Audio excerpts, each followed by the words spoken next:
Bientôt le jour se lèvera, la lumière en ta nuit jaillira.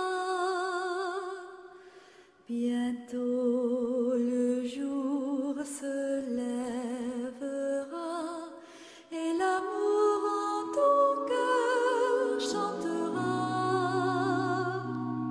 C'est le jour du Seigneur, c'est le jour de sa joie, et sur terre la paix du ciel. Bientôt, Seigneur, ton jour viendra. Bientôt, Seigneur Jésus.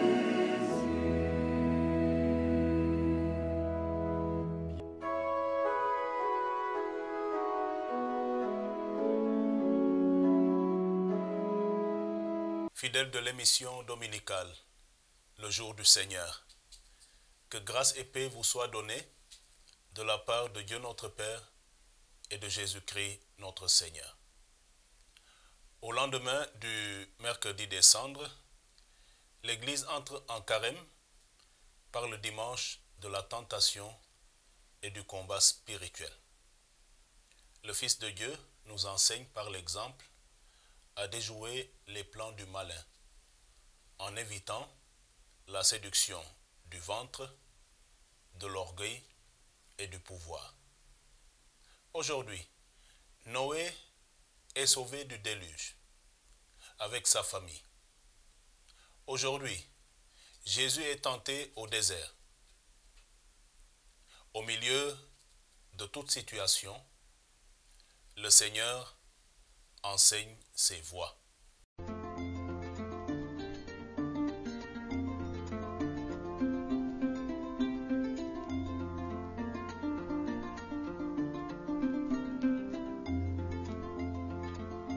Voici mon serviteur, c'est lui que préfère mon cœur. En lui j'ai mis tout mon amour. Voici mon serviteur, c'est lui que préfère mon cœur. En lui j'ai mis tout mon amour. Oui, moi le Seigneur, ton Dieu, je t'ai fait naître dans le droit, je t'ai formé, je t'ai pris par la main. Voici mon serviteur, c'est lui que préfère mon cœur. En lui j'ai mis tout mon amour. Moi, le Seigneur Dieu, je dis, jamais mon serviteur ne crie, il dit des mots d'amour et de vraie vie. Voici mon serviteur, c'est lui que préfère mon cœur. En lui j'ai mis tout mon amour. Oui, moi le Seigneur, ton Dieu, je t'ai choisi comme envoyé pour être la lumière des nations. Voici mon serviteur, c'est lui que préfère mon cœur. En lui j'ai mis tout mon amour. Fils, tu dis de Dieu ton Père, il est le souffle nécessaire, fraîcheur du soir, pluie féconde dans la terre. Voici mon serviteur, c'est lui que préfère mon cœur. En lui j'ai mis tout mon amour. Oui, moi le Seigneur, ton Dieu, je t'ai choisi comme envoyé pour que soient libres tous les prisonniers. Voici mon serviteur, c'est lui que préfère mon cœur. En lui j'ai mis tout mon amour.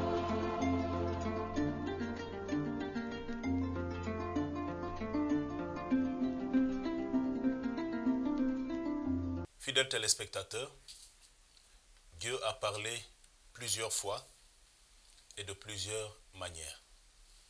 La lettre aux Hébreux l'affirme.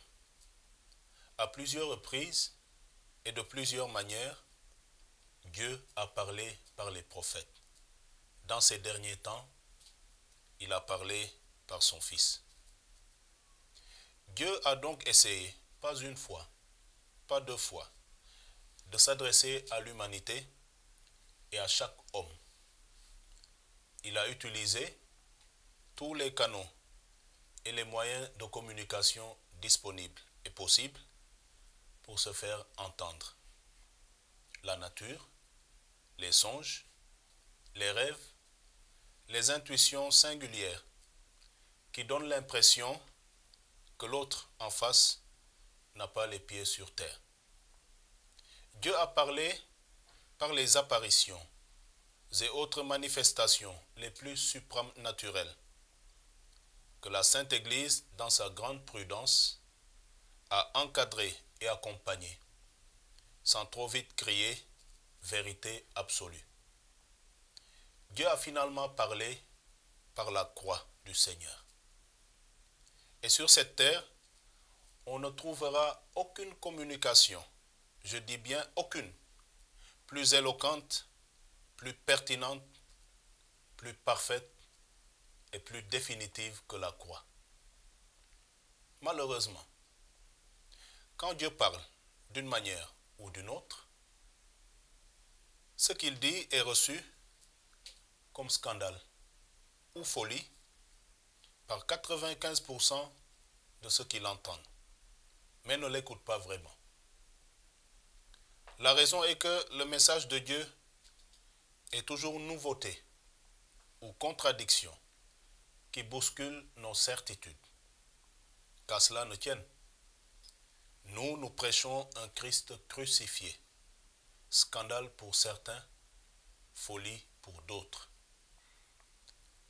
Disciple du Christ, si celui qui t'a aimé et s'est livré pour toi met dans ton cœur le feu de sa parole, qui te pousse à l'action, ne te laisse ni décourager, ni égaré.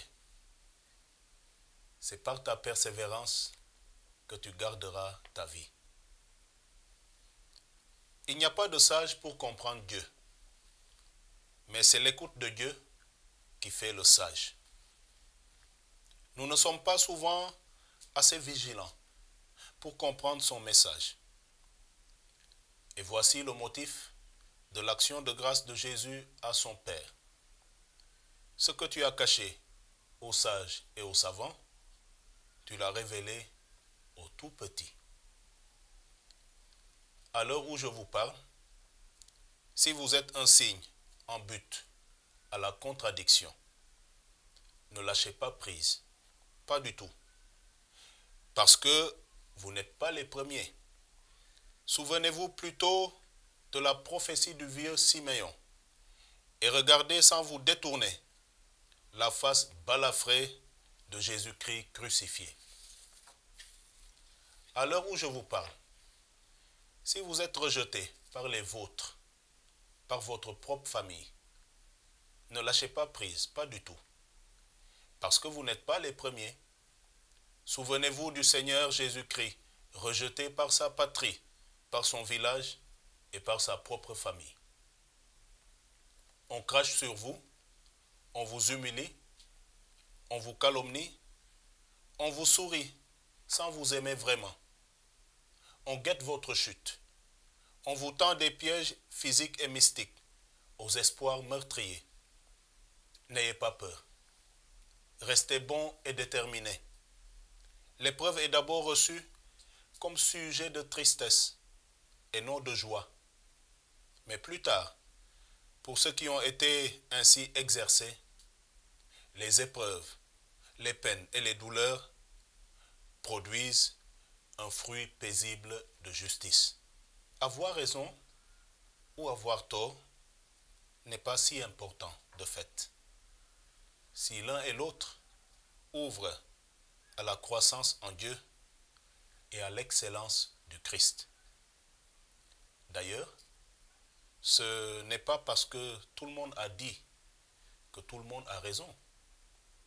On dit que tu es bon et tu es content. On dit que tu es mauvais et tu es fâché. Mais en fait, toutes ces observations bien reçues ou mal reçues ne sont que des jugements.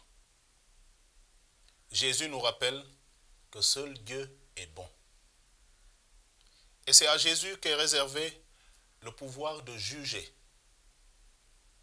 Mais de tout temps, l'homme a toujours tenté d'usurper le pouvoir de Dieu et de se substituer à lui.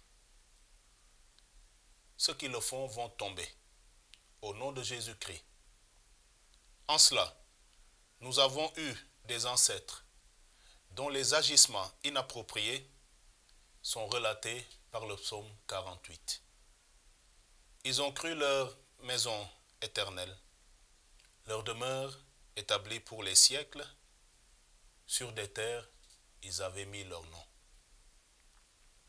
La guerre rentable, ce n'est pas la guerre de positionnement qui fait que des hommes se révoltent, écrasent et déstabilisent pour longtemps d'innocentes communautés entières. La seule guerre vraiment rentable, c'est la guerre contre le péché. C'est la croisade contre la faute.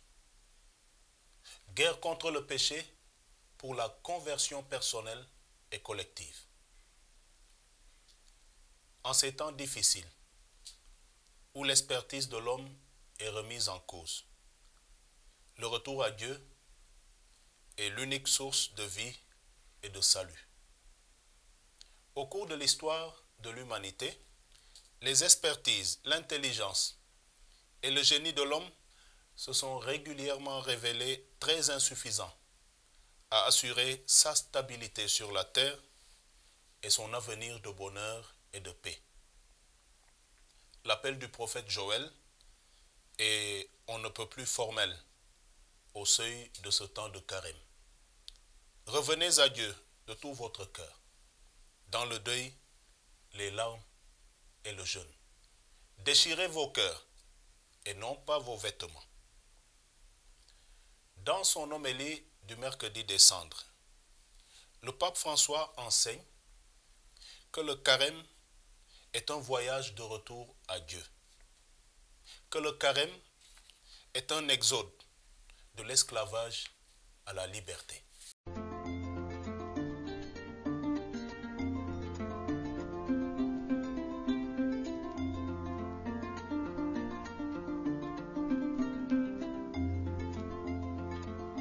Voici mon serviteur, c'est lui que préfère mon cœur. En lui j'ai mis tout mon amour. Voici mon serviteur, c'est lui que préfère mon cœur. En lui j'ai mis tout mon amour. Oui, moi le Seigneur, ton Dieu, je t'ai fait naître dans le droit. Je t'ai formé, je t'ai pris par la main. Voici mon serviteur, c'est lui que préfère mon cœur. En lui j'ai mis tout mon amour. Moi, le Seigneur Dieu, je dis, jamais mon serviteur ne crie. Il dit des mots d'amour et de vraie vie. Voici mon serviteur, c'est lui que préfère mon cœur. En lui j'ai mis tout mon amour. Oui, moi le Seigneur, ton Dieu, je t'ai choisi comme envoyé pour être la lumière des nations. Voici mon serviteur, c'est lui que préfère mon cœur. En lui j'ai mis tout mon amour. Fils, tu dis de Dieu ton Père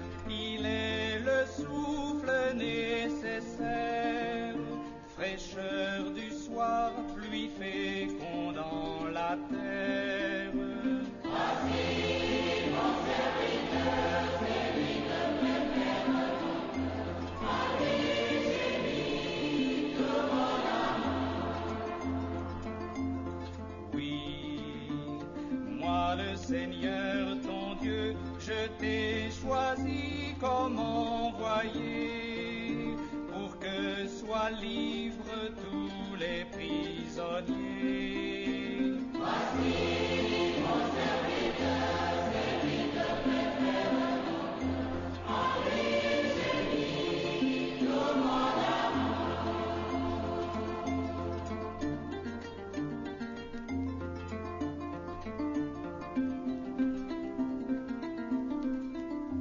Devant ce projet de conversion personnelle et collective, l'Église ne nous laisse pas sans ressources.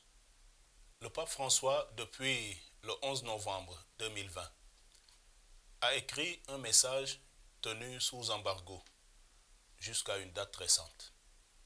Dans ce message intitulé « Voici que nous montons à Jérusalem », parole de Jésus en Matthieu 20, 18, le pontife romain met le curseur sur l'application effective des vertus théologales. La foi, dit-il, nous appelle à accueillir la vérité et à en devenir des témoins devant Dieu et devant tous les hommes. L'espérance, comme eau vive, nous permet de continuer notre chemin, quelles que soient les difficultés, quel que soit le contexte. Et quand on l'expérimente et l'applique à la manière du Christ, la charité dans l'attention et la compassion à l'égard de chacun, la charité se manifeste comme la plus haute expression de notre foi et de notre espérance. Notre conférence épiscopale nous offre encore le mandement du carême, dans lequel vous trouverez d'ailleurs le message sus évoqué du Saint-Père, qui nous invite en ce temps liturgique dit fort à renouveler notre foi, notre espérance et notre charité. Ce document usuel, mais toujours mis à jour, est disponible dans tous les diocèses et dans toutes les paroisses. L'erreur que nous faisons, c'est de penser le connaître déjà. Je vous exhorte à le lire vraiment. En dehors du message du pape, l'exhortation de nos évêques y fait toujours la différence. Elle part cette année de la figure emblématique de Saint Joseph, protecteur de la Sainte Famille et modèle de la vie chrétienne. Puis vous trouverez à la fin des éléments importants et suffisamment explicites pour mieux comprendre et vivre le carême. La méditation collégiale des évêques du Sénégal sur notre actualité les a portés à sortir une lettre pastorale sur les migrants et les réfugiés. D'ailleurs, les abbés Alphonse Seck et Augustin Thiaw nous ont aidés à comprendre vendredi dernier cette production des pères de la province ecclésiastique de Dakar. Vous pouvez retrouver l'élément sur notre chaîne YouTube. Et dans un moment, vous pourrez suivre le premier numéro de la rubrique Djef Sakhalat.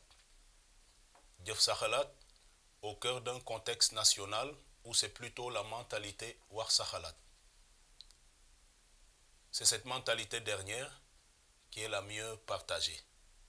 L'évangile n'est pas une pensée. L'évangile est une parole vivante et éternelle qui nous pousse bien évidemment à l'action. Mais avant de retrouver Félicité Grasnour et ses invités, nous vous convions à faire un tour rapide dans le diocèse de Saint-Louis, où son Excellence, Monseigneur Ernest Sambou, a présidé la mémoire liturgique de Notre-Dame de Lourdes. La commission diocésaine de la communication de Saint-Louis a partagé ces quelques images depuis l'église de Sort. Que la grâce et la paix de notre Seigneur Jésus-Christ soient toujours avec nous. Chers frères et sœurs dans le Christ, chers téléspectateurs, bienvenue dans ce premier numéro de Djef Sakhalat, ou en bon français, comment témoigner de sa foi à travers ses actes et ses paroles. Pour vous servir, je me présente, Madame Dour Félicité Grace Diouf.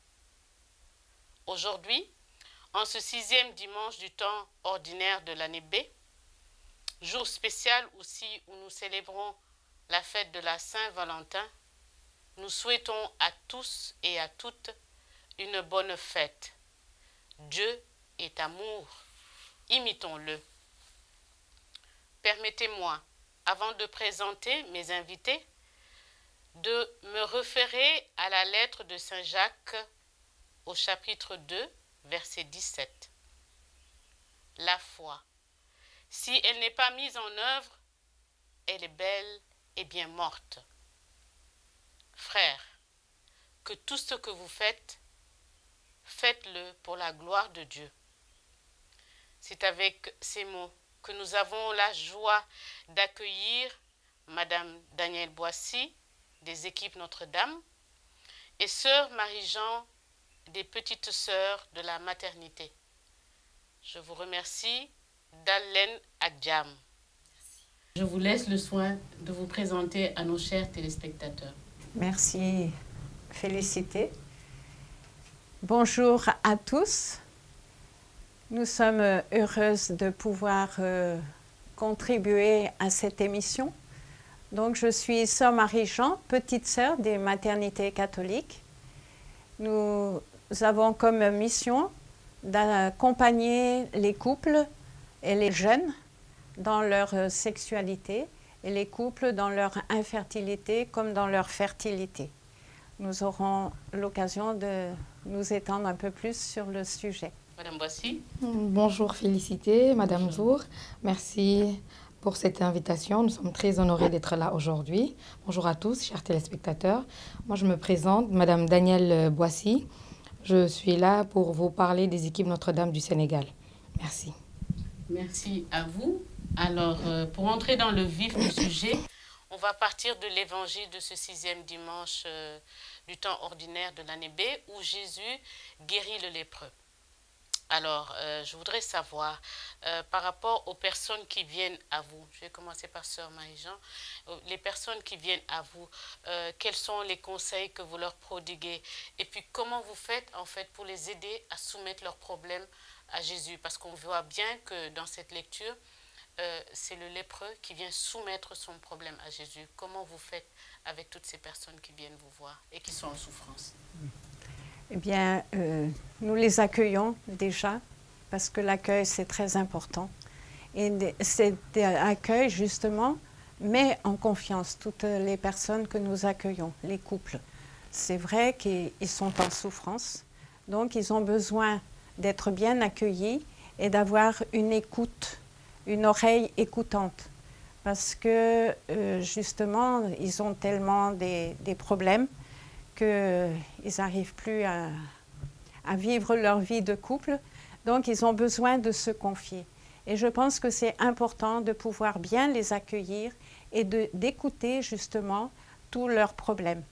Et je pense que ça les met en confiance et tout de suite, ils s'ouvrent. Nous, contrairement à la communauté de Sœur Marie, nous n'avons pas de personnes habilitées à accompagner les couples en tant que tels. Nous vivons en équipe, nous partageons nos problèmes en équipe. Aujourd'hui, dans une réunion d'équipe, vous pouvez avoir un couple A qui vient avec ses problèmes et le reste de l'équipe se consolide derrière le couple pour l'aider à surmonter ces problèmes-là.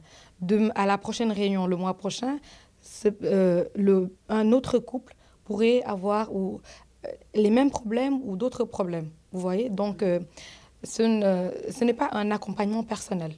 Voilà, on se mobilise, on s'entraide.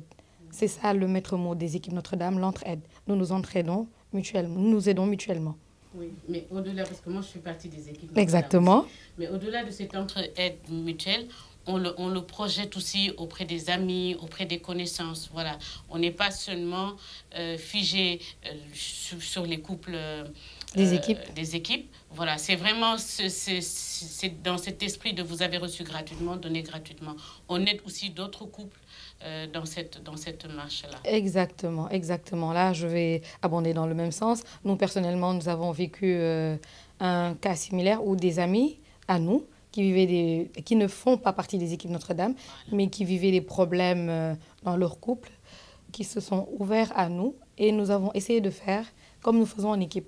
avec eux. Nous leur avons expliqué le procédé, nous avons vécu avec eux ce moment et en la présence du Seigneur. Nous avons prié avec eux, nous leur avons fait part des outils que nous utilisons en réunion, comme le DSA, le devoir de s'asseoir. Justement, je vais abonder Voilà. dans ce sens-là, parce que c'est ma deuxième question. Quels sont les D'accord. moyens que vous utilisez, D'accord. justement, D'accord. pour faire preuve de compassion vis-à-vis de Exactement, ces personnes? exactement. Donc voilà, et ça avait très bien marché et c'est un moyen pour eux de vivre ce que nous vivons, de vivre leur mariage dans la foi, dans les préceptes du Christ. Voilà. Et concrètement, les moyens que vous utilisez pour vivre cette compassion-là? L'écoute déjà, Sœur Marie a parlé d'une chose très importante qui est l'écoute. Quand un couple vient démoralisé, fatigué, soucieux, l'écoute est très importante. Le fait juste d'écouter le couple, de recevoir ses complaintes, de ne pas prendre part, voilà, pour l'un ou l'autre conjoint, d'essayer de couper la poire en deux et d'essayer, voilà, de les comprendre, de comprendre chacun d'eux. Voilà, ce sont là une manière de compatir à la douleur du couple, de les entourer, voilà, et de leur parler de ce qui se fait dans les équipes Notre-Dame. Et surtout, nous avons instauré une chose dans notre équipe, la chaîne de prière. Voilà, donc quand il y a un couple qui bat de l'aile, si on peut dire comme ça, nous nous organisons, nous nous donnons 1 heure dans la journée et nous faisons une prière pour ce couple-là. Voilà. Et ça a toujours porté ses fruits jusque-là. Amen. Est-ce que des visites aussi sont organisées pour rencontrer ces couples? Pas en tant que tel, mais il y a le téléphone, voilà. On s'enquérit de leur situation, on parle à l'un ou à l'autre. Et en réunion, voilà, on leur demande, on peut prendre l'un à part, voilà, pour lui parler, savoir comment la situation a évolué et tout. Et voilà. En tout cas, on ne les lâche pas. Merci beaucoup, Madame Bossy. Voilà. Sœur Marie-Jean? Je voulais ajouter aussi dans la présentation que lorsque nous accueillons le couple, il nous donne son problème et tout ça. Et quand ils viennent pour des problèmes, donc ils font leurs doléances et nous accueillons. Et suivant leurs demandes, soit pour recherche de grossesse, soit pour espacement des naissances, soit pour connaissance de la fertilité, parce que c'est important, des fiancés qui viennent se connaître, ou bien des jeunes, avant le mariage, je pense que c'est important aussi. Et puis, il y a aussi le conseil conjugal. Donc, d'après leurs demandes, eh bien, on intervient et puis on les aide, on les accompagne dans leurs demandes. Je reviens auprès de vous, Madame Boissy, justement pour savoir, parce que je me rends compte qu'aujourd'hui, beaucoup de jeunes couples ou de personnes ne connaissent pas les équipes Notre-Dame. Donc, je voudrais savoir comment vous faites pour être accessible, pour être vu. Est-ce que vous organisez des séminaires ou des sessions ou des journées portes ouvertes? Parce que les couples ont besoin d'être accompagnés. Et je pense que, étant dans les équipes Notre-Dame, elle accomplit une mission exemplaire par rapport au sacrement magnifique qu'est le mariage. D'accord, très bien. Ce n'est pas faute de communiquer. Hein. Dans les équipes Notre-Dame, nous organisons le pèlerinage des familles qui se fait chaque année à Popenguine, au sanctuaire marial. Voilà, où les familles viennent, les couples qui sont dans les équipes Notre-Dame, qui viennent avec leurs enfants, voilà, avec des proches qui ne sont pas forcément dans les équipes également. C'est dans un pèlerinage où nous primons les couples qui ont vécu 35 à 50, 60 ans de mariage, ce qui est très beau. Voilà, et ça incite beaucoup de jeunes gens, de jeunes mariés, et même des plus anciens à adhérer aux équipes également. À côté de cela, nous avons une journée de l'amitié qui se fait annuellement également, qui n'a pas pu se faire l'année dernière à cause de cette situation, voilà, de la pandémie qui sévit. Mais nous faisons cette journée annuellement également, une journée d'amitié, où toutes les familles également viennent passer la journée ensemble. Voilà, on fait la fête et on fraternise. Et c'est une occasion également d'inviter d'autres personnes, voilà, de se faire connaître, d'inviter d'autres personnes à venir adhérer. Et surtout, nous faisons une messe annuelle, une messe d'ouverture, pardon, tous les ans, au début de l'année pastorale. Et nous faisons tout pour changer de paroisse, voilà, pour se faire connaître, présenter le mouvement. À la fin de chaque messe d'ouverture, nous recueillons les gens qui veulent participer. Voilà, c'est comme une session d'information, on va dire. On présente le mouvement. Les gens ont la faculté de poser des questions sur le mouvement, comment ça se passe, voilà, ce qui s'y fait et tout, comment est-ce qu'on peut faire pour adhérer. Moi, personnellement, à chaque mariage, pardon, je vais dire aux couples mariés, mais venez adhérer aux équipes Notre-Dame, c'est magnifique. Voilà, ça vous aide à vivre votre mariage, à vous sanctifier, exactement, merci Madame Dour, à vous sanctifier par ce mariage et dans ce mariage. Voilà. Et à côté, nous avons également l'accompagnement. Nous sommes invités, cette année, mon époux et moi avons été invités à la préparation des mariés. Voilà, à la préparation des futurs mariés. Et c'était une expérience très enrichissante, et pour nous et pour les futurs mariés. Voilà, c'était magnifique.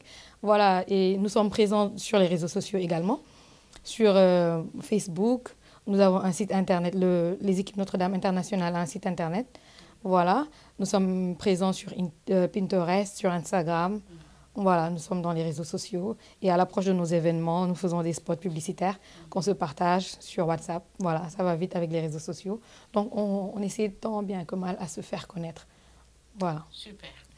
Alors, je vais me tourner vers Sœur Marie-Jean, religieuse qui parle de sexualité. Hein, moi, je me rappelle, j'ai été jeune il n'y a pas longtemps, quand même, où je suis venue vous voir pour que vous m'expliquiez comment il faut gérer son couple, comment il faut gérer son cycle.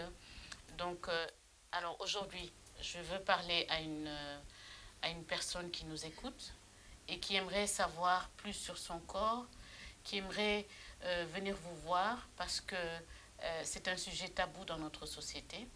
On n'en parle pas avec nos parents. Donc, elle vient vous voir parce qu'elle veut savoir comment vivre sa féminité, comment vivre sa sexualité, qu'est-ce qu'il faut faire, qu'est-ce qu'il ne faut pas faire. Quels sont les conseils que vous pouvez lui apporter? Alors, nous sommes à la disposition des jeunes et des couples. C'est vrai que tous les couples que nous rencontrons, ils ne se connaissent pas, malheureusement, parce que c'est important de connaître déjà comment fonctionne son corps, parce que c'est important. Et puis, que le mari sache comment vit sa femme, etc. Parce que nous recevons beaucoup de couples pour infertilité. Et je pense que il y a beaucoup de raisons d'infertilité. Mais il y a l'espacement aussi du mari qui vit ailleurs. Et puis, madame est ailleurs. Donc, quand on ne vit pas ensemble, c'est sûr que ce n'est pas possible. Mais je pourrais donner un exemple d'un couple qui, justement, vivait à l'étranger. Bon, il revenait de temps en temps voir à Dakar. Et, ils attendaient un petit bébé, mais ça ne venait pas. Alors, madame avait connu une amie qui était déjà venue chez nous pour recherche de grossesse, comme on dit, et pour faire la connaissance de son cycle. Et alors, elle est venue. Donc, on leur apprend à connaître le cycle, parce que la plupart du temps, on ne se connaît pas. Et puis, avant, on va chez les gynécos, les médecins qui vous ordonnent des médicaments qui ne sont pas toujours appropriés. Mais je pense que c'est important que la femme se connaisse les périodes fertiles et infertiles. Comme ça, parce que la femme n'est pas tout le temps fertile, hein, il n'y a qu'une petite période, et tandis que l'homme est fertile toute la vie, hein, à partir de la puberté, bien sûr. Donc, cette personne-là est venue nous rencontrer et nous lui avons expliqué exactement comment on fait par l'observation et la température. Et puis, on a des planches. Donc, chaque éducateur a un cahier d'explication, hein, pour expliquer aux femmes. Même les mamans analphabètes, elles comprennent tout, hein, par les planches et tout ça. On explique simplement parce que c'est important et puis ça éveille la vie la beauté de la vie aussi, hein, parce que la plupart du temps, bon, on ne sait pas bien comment ça fonctionne. Donc, on prend l'exemple des saisons. Hein, au Sénégal, il y a 2 saisons. Eh bien, le cycle de la femme a 2 saisons aussi. La saison sèche et la saison des pluies. D'accord. Bon, je ne m'étendrai pas plus parce que ce n'est pas le but ici. Mais c'est pour montrer un petit peu notre approche et puis comment on enseigne, on explique. Alors, pour la température, on a fait un thermomètre aussi d'école. Parce que la plupart du temps, les femmes ne savent pas lire un thermomètre, surtout les analphabètes. Mais c'est extraordinaire parce que quand elles arrivent à connaître et à lire le thermomètre, après elles font ça très bien, très bien. Alors donc elles viennent, on leur explique pour s'observer. Et puis alors, on leur donne une carte rose sur laquelle elles font les petits dessins. Quand elles ont leurs règles, elles les cochent au fur et à mesure. Et puis, quand elles ne voient pas de glaire, elles mettent un 0, etc. Donc, on leur donne cette fiche. Et puis, pour la température, bon, ça dépend si elles savent pas bien, si elles sont analphabètes. On a fait des fiches aussi où elles marquent avec des barres, ou bien elles marquent 36,3 ou bien la température. D'accord? Voilà. Donc, on leur apprend tout ça. Et c'est important qu'elles se connaissent. Ensuite, on leur apprend aussi le cycle, comment il évolue. Parce qu'il y a une période après les règles où il y a un temps où on appelle le pré-ovulatoire, avant l'ovulation. Donc, il n'y a rien qui se passe. Ensuite, il y a une période où il y a la glaire qui arrive, c'est le moment de l'ovulation. Et après, post-ovulatoire, où il n'y a rien du tout. Donc, avec la température, on décèle aussi s'il y a une ovulation et si le corps jaune fait bien son travail pendant un certain temps. Et puis, donc, c'est important aussi qu'elles connaissent vraiment les périodes. Et la personne là, que je vous disais tout à l'heure, comme exemple, elle avait bien repéré ses périodes fertiles. Donc, quand son mari revenait, il choisissait le bon moment. Et ils ont eu un petit garçon au bout de 10 ans. Voilà, c'est pour dire que les femmes souvent ne se connaissent pas et ne connaissent pas leur période. En plus, cette méthode est très bonne parce que déjà, ça entretient le dialogue mari et femme. C'est très important, la communication, le dialogue dans le couple, parce que souvent, le mari peut soutenir sa femme, lui dire tiens, aujourd'hui tu t'es bien observé, est-ce qu'il y a de la glaire, voilà, comme ça la communication se fait dans le couple et ça change. Bon, on a beaucoup de témoignages comme ça qui disent vraiment notre couple a changé depuis qu'on pratique les méthodes naturelles parce que justement ça fortifie ce dialogue, cette entente, cette communication dans le couple. Oui, plus de complicité, plus voilà, de communion. C'est ça, oui. Absolument. Et puis dans l'espacement des naissances, c'est vrai que c'est un petit peu plus difficile parce que ça demande au début que la femme s'observe et reconnaisse bien ses périodes fertiles. Donc on demande au mari la continence, pour les deux quoi, de toute façon. Hein. Donc pendant un certain temps, et puis on accompagne les couples dans cette période, enfin on les convoque régulièrement pour bien qu'ils s'apprennent, pour les rendre autonomes. Et là, on a plusieurs couples autonomes qui gèrent bien leur fertilité. Et justement, ils témoignent en disant que leur couple a changé, leur amour aussi. Amen. Parce que c'est vrai que la relation, bon, c'est une relation, mais pas vraiment une relation d'amour. Et sœur Marie-Jean, je vais bondir sur ça pour aussi demander... parce qu'aujourd'hui, on sait que souvent, quand il y a des cas d'infertilité, la femme est toujours vraiment indexée. Voilà, alors, c'est sa faute. Voilà, qu'est-ce que vous pouvez conseiller aujourd'hui aux téléspectateurs qui nous regardent, principalement aux hommes, hein, qu'ils aient le courage peut-être de faire le spermogramme, de se jeter dans cette partie, parce que c'est une partie à deux, et de prendre aussi leurs responsabilités. Comment vous leur dites ça concrètement? Alors, nous, lorsque une dame, enfin une femme vient nous voir toute seule pour justement recherche de grossesse ou espacement des naissances, on leur demande de venir en couple. Parce que c'est important, c'est une affaire à Dieu, comme tu as dit tout à l'heure. Ensuite, ils entendent aussi l'explication, le cycle, comment ça se passe, etc. Et puis, ça lui permet aussi de respecter sa femme. Parce que c'est important aussi, bien sûr, d'avoir des unions sexuelles, c'est bien, mais tout le temps, c'est pas bon non plus. Hein, parce qu'après, il y a plus ce plaisir, plus ce désir. Donc, on invite fortement à venir en couple, au moins la première ou la deuxième rencontre s'ils peuvent. Comme ça, c'est important. Et on en profite aussi pour dire au mari que ce n'est pas toujours la femme qui est infertile, que lui aussi peut être infertile. Alors, il y a différentes raisons d'infertilité. Donc, on propose aussi au mari de se soigner, de consulter un gynéco et puis, ou bien un neurologue, et puis pour qu'il passe des examens et voir s'il n'y a pas un problème de son côté aussi. Parce que ce n'est pas toujours la cause de la femme. Merci la plupart du temps, c'est Merci, les Sœur deux. Marie-Jean. Hein. Alors, je vais me retourner vers Madame Boissy.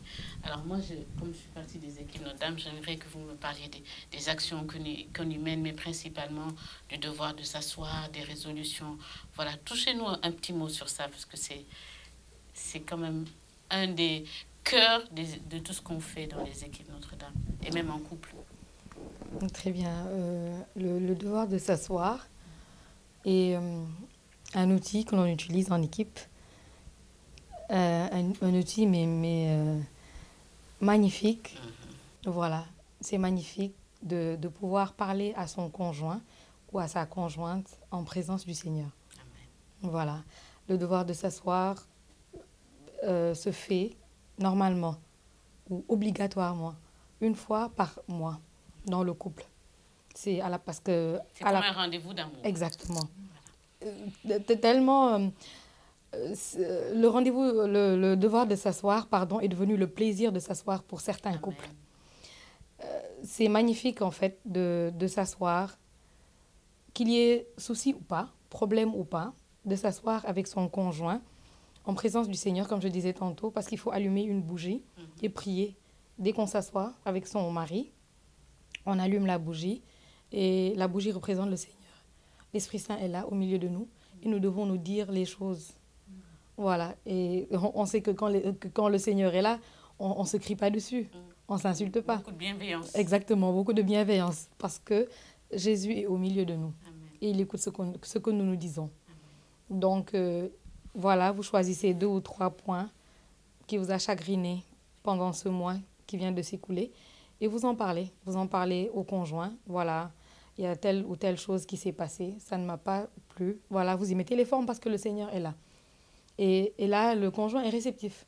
Voilà, on l'a vécu, on voit que le conjoint est réceptif et vous arrivez à régler votre problème, votre souci, sans tambour ni trompette. Et voilà, tout se passe pour le meilleur des mondes. Le devoir de s'asseoir a été une très belle expérience pour nous, une très belle découverte pour nous dans les équipes Notre-Dame. Voilà.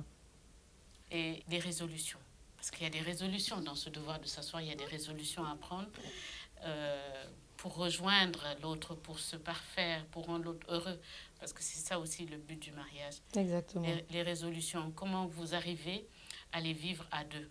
L'abnégation. Voilà. On est mariés pour la vie. Nous voulons que ça marche. Donc, c'est des résolutions à suivre. C'est comme, ou plus pour une nouvelle année qui vient. Voilà, je décide pour cette nouvelle année de moins dépenser, par exemple. Ben, je ferai tout pour économiser. Et là, encore, on a plus à y gagner pour le bonheur de notre famille. Nous nous tenons à ces résolutions. Nous faisons tout pour que ça marche.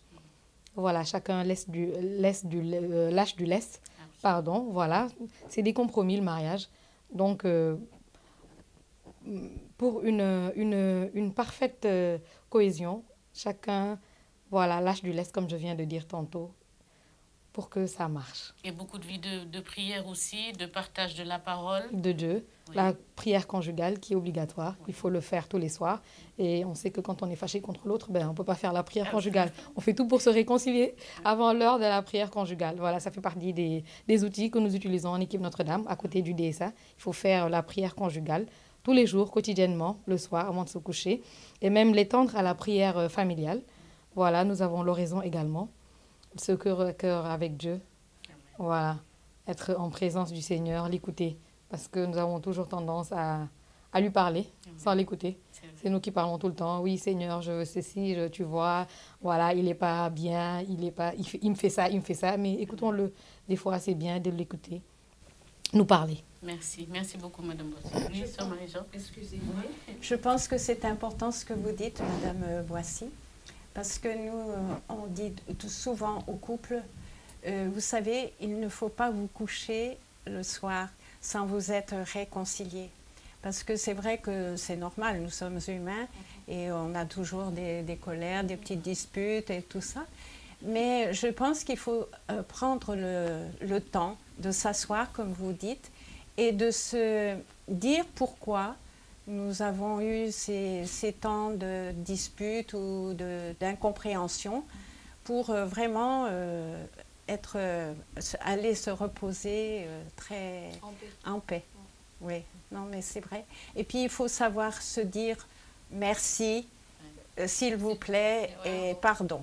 Oui, Gary Chapman, je crois que c'est un écrivain qui parle de 5 langages d'amour. Oui. Justement, Oui. et la première des choses, c'est d'abord de pouvoir communiquer. Hein. Voilà, c'est Il faut ça le communiquer, dialogue. la bonne communication, avoir des temps de qualité, se faire des cadeaux, Voilà. se toucher. Le toucher est hyper important. Voilà, mais savoir dire merci, savoir... Et le pape François voilà. le redit bien dans Oui. ses messages. et Messages, tout ça. oui. Alors, je vais rebondir avec vos 2 sourires et vos 2 visages magnifiques, comme un baume au cœur. Est-ce que, Madame Boissy, vous avez un témoignage de la présence ou de la main de Dieu pour un couple qui a eu des problèmes et qui a eu un heureux dénouement grâce à la main de Dieu? Quel témoignage vous pouvez nous apporter, en fait? Vous savez qu'il y en a pléthore des témoignages de redénouement. Qui vous a Voilà. le plus touché, alors? Mais on en voit tous les jours des témoignages, des gens, des couples qui vous disent « Nuit était les équipes Notre-Dame ». Et mon couple, là, je serais déjà divorcée, voilà. Donc, on en rencontre souvent, voilà, des amis, des parents, voilà, des oncles qui vous le disent. Donc, voilà, on en voit, mais tous les jours. Et nous-mêmes, notre couple constitue un témoignage. Donc, voilà, si je devrais chercher un témoignage touchant, là, il y en a tout le temps, tous les jours. Voilà. Sœur Marie-Jean, un beau témoignage? Bon, moi je reviendrai sur le témoignage que j'ai donné tout à l'heure. L'épanouissement du couple qui ont accueilli après 10 ans de mariage un enfant. Et ils ont eu le 2e que j'ai su parce que l'amie de cette personne-là vient pour la même cause. Ben, elle a été envoyée d'ailleurs par cette dame. Et elle m'a dit qu'elle avait eu un 2e enfant. Donc je me suis réjouie parce que je me dis comme quoi c'est important que la femme se connaisse. Et puis, bon. Et puis on a eu aussi des réconciliations de couples grâce à tout cela. Et puis aussi on a des beaux témoignages au niveau des jeunes parce que nous avons aussi toute une mission, un apostolat auprès des jeunes adolescents et jeunes. On intervient dans les promotions féminines, KEM, les employés de maison, et puis dans les écoles aussi, quand on nous le demande, ou bien des camps de jeunes pendant les vacances ou tout ça, où on intervient aussi au niveau de l'accompagnement de leur sexualité. Et l'action familiale. Et l'action familiale aussi. Oui. Mais au niveau des jeunes, on a beaucoup de confidences, des jeunes en souffrance vraiment. Et rien que le fait de pouvoir nous livrer leurs souffrances, ça les soulage. Et vraiment, c'est quelque chose d'extraordinaire. Bon, c'est vrai qu'il faut les suivre après, mais c'est pas facile parce qu'elles vivent des choses très, très difficiles, très lourdes. Et les familles ne sont pas toujours là pour les accompagner. Ça, c'est dommage. Donc, pour conclure, un message d'encouragement, de consolation pour nos téléspectateurs. Madame Boissy. D'accord, bon. Moi, je dirais, moi, je conçois personnellement, et les équipes également, le mariage comme un sacerdoce, tel la vie religieuse. Et je me dis qu'un prêtre ou une religieuse qui arrive à un moment où il n'en peut plus, il n'abandonne jamais. Il prie peut-être, il se dit « Seigneur, viens me rejoindre, je n'en peux plus, prends la relève ». Pourquoi est-ce que nous, dans le mariage, nous ne ferions pas pareil? Au lieu de penser au divorce, à la séparation, pourquoi abandonner? Le mariage est un sacerdoce, tel que la prêtrise, tel que la vie religieuse. Donc, quand ça ne va pas dans les couples, asseyons-nous, prions ensemble. Si c'est difficile, chacun de son côté, mais priez pour l'autre, pour que le Seigneur l'aide à revenir à de meilleurs sentiments et essayer de prier ensemble. N'abandonnez jamais, jamais, jamais. Le mariage, pour moi, c'est comme la prêtrise. On devient prêtre et voilà, on meurt prêtre.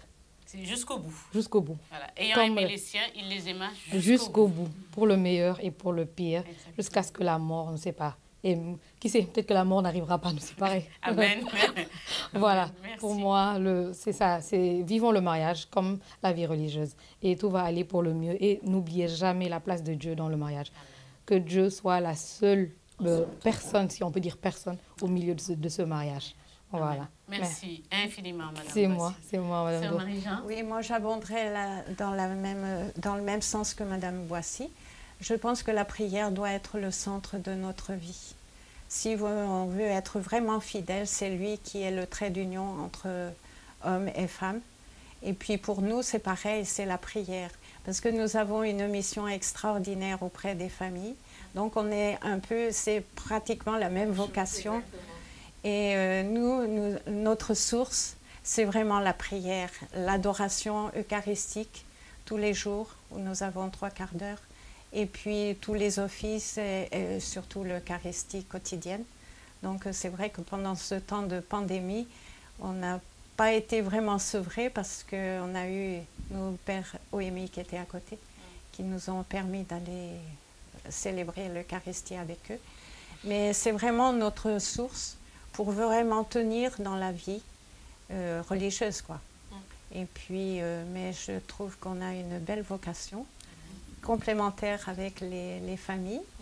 Et c'est vrai que la prière, ça nous arrive des fois quand on accompagne des couples comme ça, chrétiens, même des fois musulmans, mais souvent les musulmans, on leur dit nous prions pour vous, pour que vraiment, si vous voulez accueillir un petit bébé, il faut que nous prions ensemble et tout ça. Et puis avec des familles chrétiennes, c'est déjà arrivé où nous allions à la chapelle pour prier aussi. Et je pense que c'est important la prière. Voilà. Et tous les couples qui désirent un enfant, et voilà. Avec la prière, ça passe. Ça passe. Merci beaucoup, Sœur Marie-Jean. Merci beaucoup, Madame Boissy. Merci à toutes les équipes Notre-Dame. J'étais très ravie d'avoir partagé ce plateau avec vous. Merci à tous nos chers téléspectateurs de nous avoir suivis. Et puis nous vous donnons rendez-vous pour un prochain numéro de Jeff Sakhalat ou comment témoigner de sa foi au travers de ses paroles et de ses actes au quotidien. À très bientôt. Je vous invite à prier pour tous les catéchumènes qui ont répondu aujourd'hui à l'appel décisif du Christ. Je vous souhaite un saint temps de carême, un bon dimanche et une très bonne semaine dans le Seigneur. C'est le jour du Seigneur, c'est le jour